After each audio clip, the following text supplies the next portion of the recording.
ఉన్న బంగారాన్ని విడిపించి ఆ రోజు ఆన్లైన్ రేటుకే మేము కొంటాం. Sharma gold company. తెలుగుదేశం పార్టీలో 2013 నుంచి క్రియాశీలక పాత్ర పోషిస్తున్న నారా లోకేష్ 2014 ఎన్నికల్లో టీడీపీ విజయంలో కీలకంగా వ్యవహరించారు.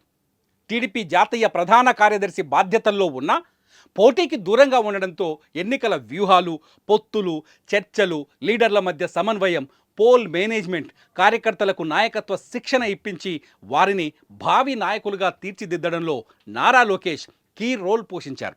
2014లో తెలుగుదేశం పార్టీని అధికారంలోకి తీసుకురావడంలో యువనేత లోకేష్ చొరవ ప్రధాన కారణం. ఎమ్మెల్సీగా ఎన్నికై 3 శాఖల మంత్రిగా బాధ్యతలు విజయవంతంగా నిర్వర్తించారు. 2019లో ప్రత్యక్ష ఎన్నికల్లో మంగళగిరి నియోజకవర్గం నుంచి పోటీ చేసి 5,000కు పైగా ఓట్ల తేడాతో ఓడిపోయారు. ఈ ఓటమి తరువాత నారా లోకేష్ రాటుదేలారు.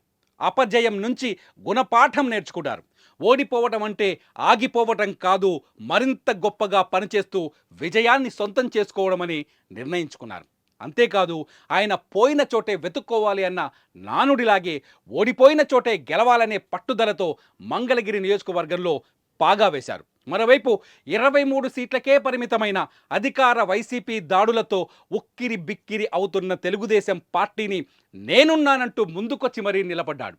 కేడర్కి కష్టమొస్తే క్షణం ఆలస్యం చేయకుండా సాయం అందించే యంత్రాంగాన్ని ఏర్పాటు చేసుకున్నాడు. లీడర్లతో మాట్లాడుతూ ధైర్యం నింపాడు. ఒక్క కేసు పెడితే 100 కేసులు పెట్టుకోవడంటూ సవాల్ విసిరాడు. చట్టాల్ని చుట్టాల్ని చేసుకొని టీడీపీ నాయకులు, కార్యకర్తల్ని వేధిస్తున్న వారికి రెడ్ బుక్ వార్నింగ్ ఇచ్చి సంచలనం సృష్టించారు. ఎదురైన ప్రతి సంక్షోభాన్ని అవకాశంగా మలుచుకొని 2024లో టీడీపీ, బీజేపీ, జనసేన కూటమి విజయానికి దారులు వేశారు నారా లోకేష్. మంగళగిరి నియోజకవర్గం నుంచి 41,000కు పైచిలుకు మెజార్టీతో విజయాన్ని సొంతం చేసుకున్నారు. సుమన్ టీవీలో మీ పర్సనల్ అండ్ బిజినెస్ ప్రమోషన్స్ కోసం కింది నెంబర్కి కాంటాక్ట్ చేయండి.